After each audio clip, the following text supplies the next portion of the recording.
From the earliest days of my childhood, I remember being drawn to books, the way some children are drawn to toys. While my cousins played outside, chasing each other through the dusty courtyard, I would sit cross-legged in the corner with a borrowed school book, tracing the words with my finger, whispering them under my breath until they made sense.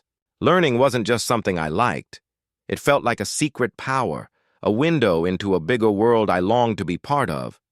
But in my house, dreams like mine weren't celebrated.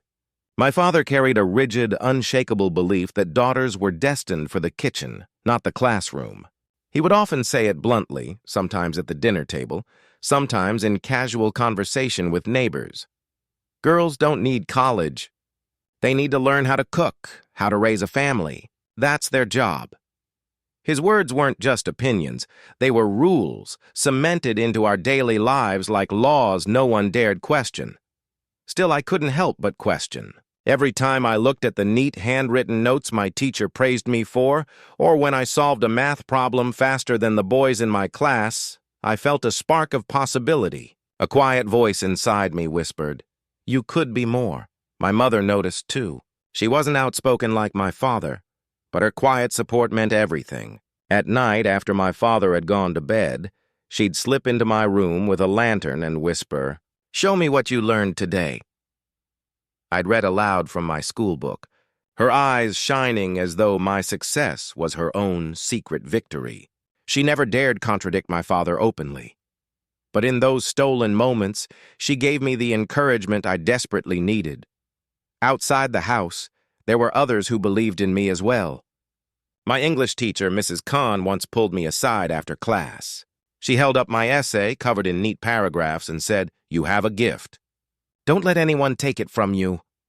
Her words lingered in my heart like a promise, though I couldn't imagine then how hard I would have to fight to keep it.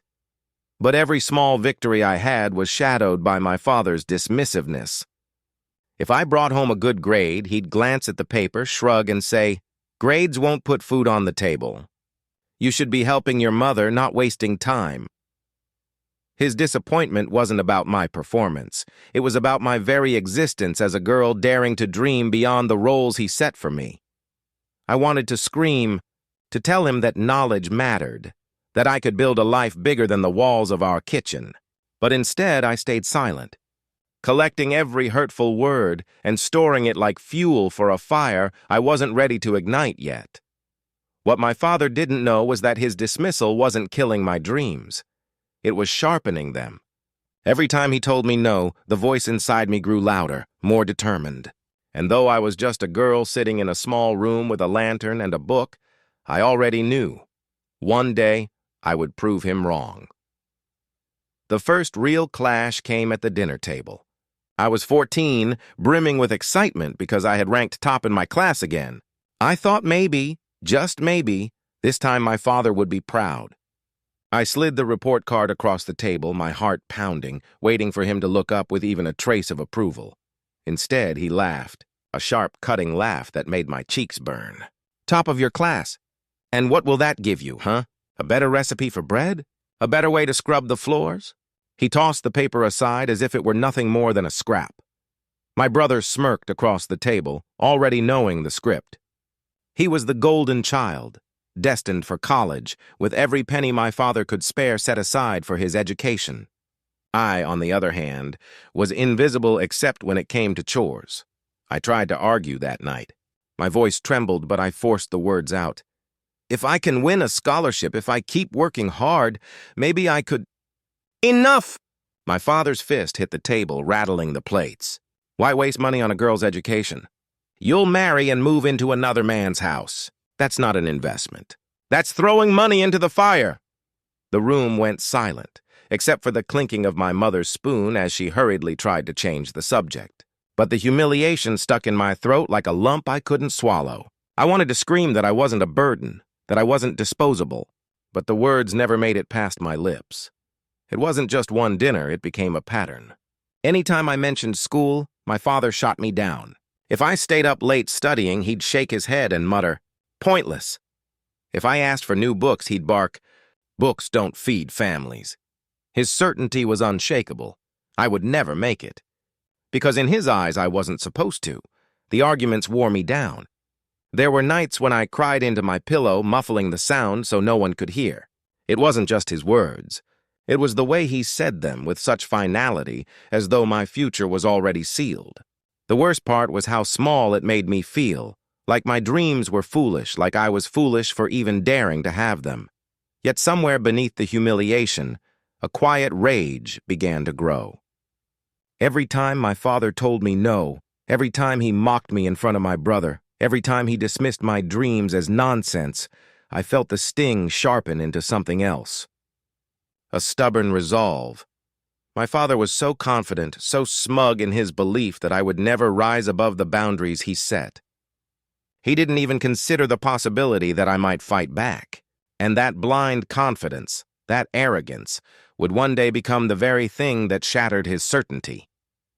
The envelope came on a hot afternoon, its crisp white paper standing out like a miracle in the pile of bills and advertisements. My hands shook as I tore it open, heart thundering in my chest. "Congratulations. You have been accepted." The words blurred with my tears of joy. I had done it.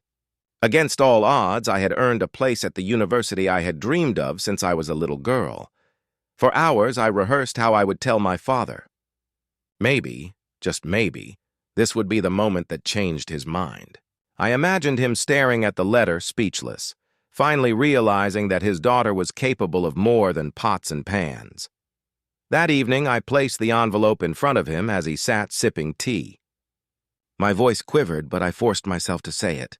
"Father, I got accepted. To the university." He opened the letter, scanned it quickly, and then threw back his head in laughter. Not the warm kind of laughter, but cruel, mocking, like the sound of a door slamming shut. "Accepted? And who will pay for this nonsense?" He slapped the paper back onto the table. "Do you think scholarships grow on trees? Do you think I'll waste money on you while your brother's future is at stake?" My brother leaned against the doorway, grinning as though my humiliation was entertainment.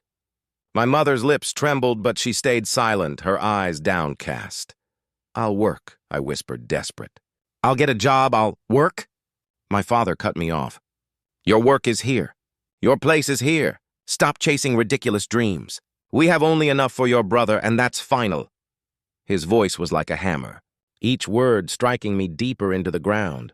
That night, I sat alone in my room, staring at the acceptance letter crumpled in my lap. My chest ached as though something inside me had broken. I had believed, foolishly, that effort and talent would matter, that being the best in my class would mean something. Instead, my father's decision made it clear. In his eyes, I was worth less than nothing. The rejection was more than financial. It was personal. It was his way of saying that no matter what I achieved, I would never be enough. And for a moment I believed him. Tears soaked my pillow as I wondered if I should give up. If I was foolish to keep fighting a battle that was already lost. But somewhere in the storm of despair, a new feeling began to flicker, small, fragile, but fierce. Anger. Not the kind that explodes outward, but the kind that burns quietly, steadily, like embers refusing to die. I smoothed the letter out and read it again, clinging to every word. My father's laughter still echoed in my ears, but I let it harden into resolve. He thought he had crushed me. He thought his decision was final. But in that moment, I made one of my own. I'll prove him wrong. The night after my father dismissed my dream, I made my decision. If he wouldn't invest in me, I would invest in myself. He could control the money in the house, but he couldn't control my determination. I tucked the acceptance letter under my mattress, where his disapproving eyes would never find it, and began to map out a plan in the quiet hours of the night. My first step was scholarships. I borrowed my teacher's old computer after class and filled out applications, my fingers trembling with urgency. Every form felt like a secret act of rebellion.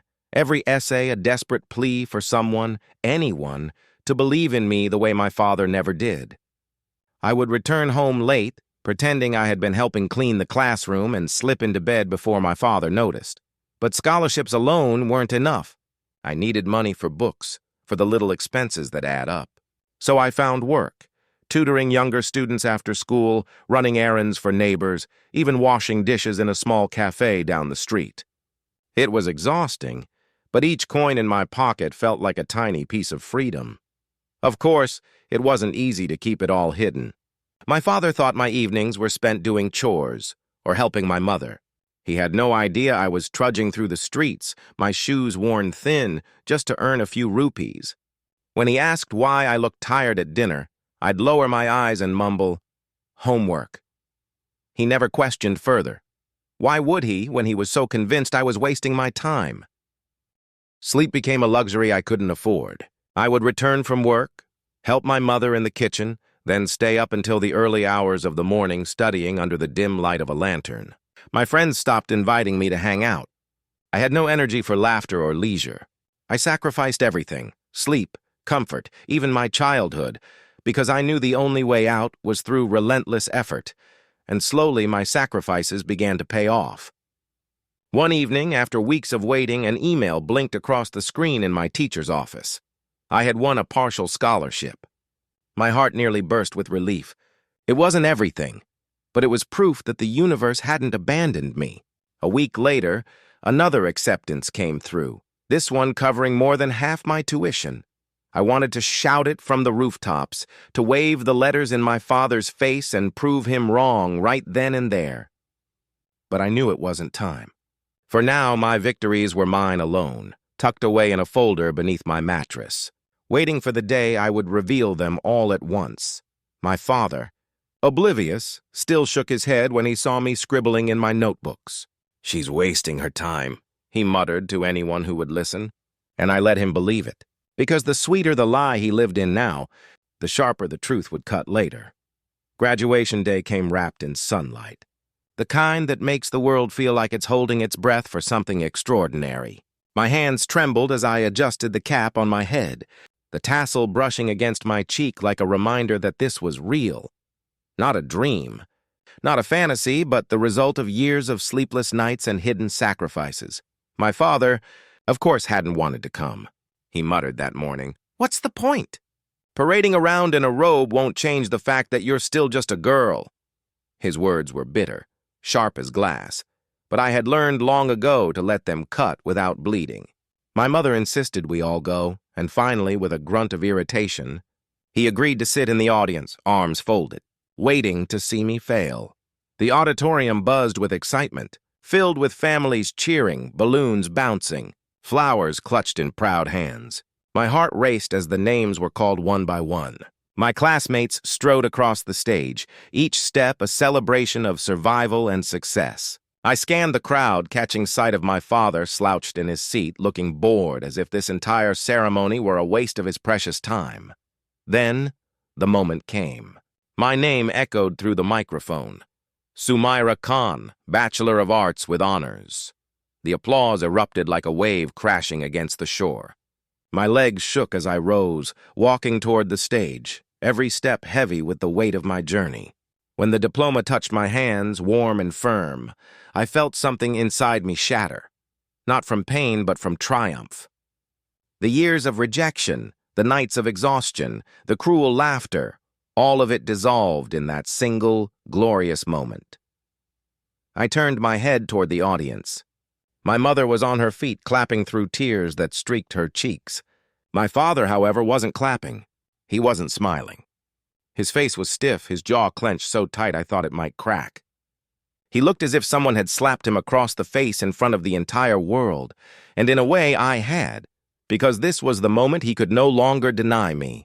This wasn't a grade he could dismiss or a letter he could crumple and toss aside. This was public. This was undeniable.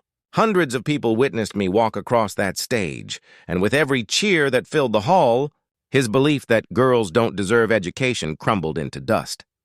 I lifted my diploma high, letting the tassel swing.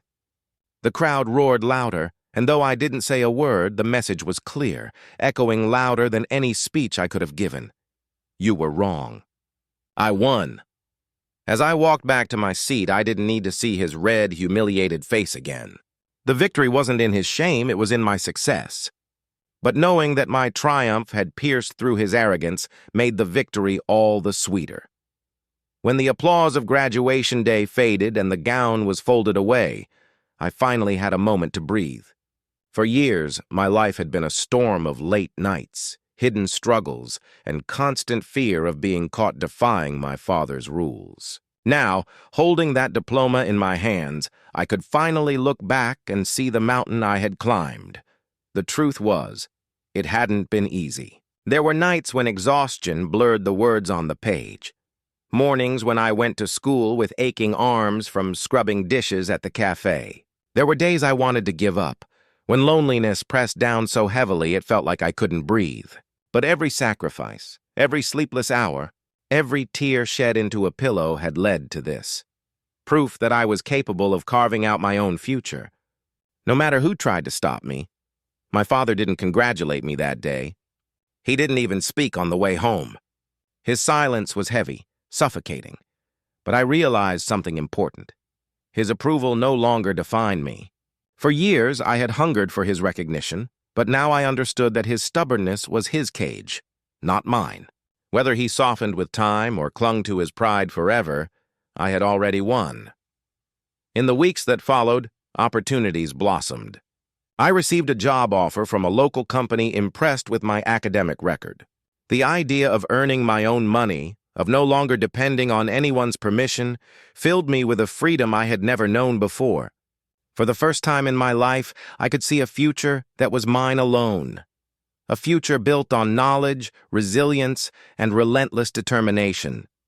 My mother's eyes shone with pride whenever she looked at me. "You did what I couldn't," she whispered one evening as she folded laundry. "You showed him." And though my father sat in the corner, pretending not to hear, I saw the flicker in his eyes. The realization that the daughter he had underestimated had outgrown the limits he tried to place on her. Education had given me more than a degree. It had given me power. The power to stand tall, to be independent, to demand respect, not because I was someone's daughter or sister, but because I had earned it.